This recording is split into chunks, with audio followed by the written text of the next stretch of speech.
Salut à tous. Ici Cédric, votre créateur d'histoires et conseiller. Si ce que vous entendez vous fait du bien, alors abonnez-vous, likez et partagez autour de vous. Chaque parole ici peut changer une vie. Aujourd'hui, parlons d'un sujet puissant mais souvent sous-estimé, le silence.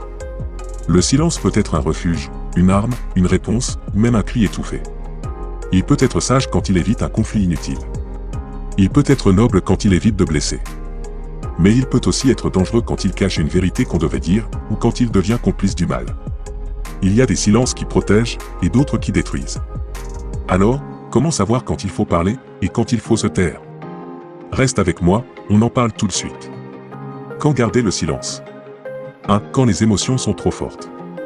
Parler en colère, c'est souvent semer des mots qu'on regrettera. Dans ces moments-là, le silence est un bouclier.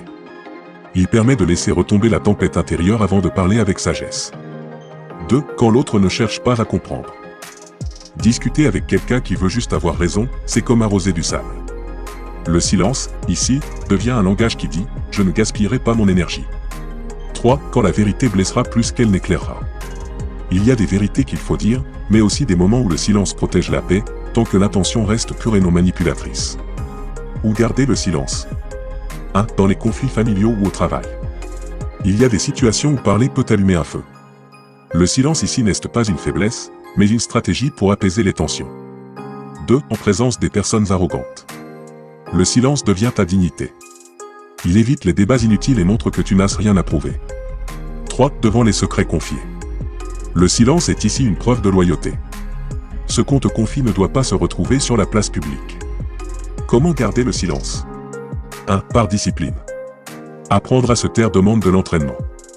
Respirer profondément, compter jusqu'à 5, se rappeler que le silence peut être plus puissant que 1000 mots. 2. Avec discernement. Il ne s'agit pas de fuir les conversations, mais de choisir quand parler et comment. Le silence n'est pas une fuite, c'est un choix intelligent. 3. Avec paix intérieure.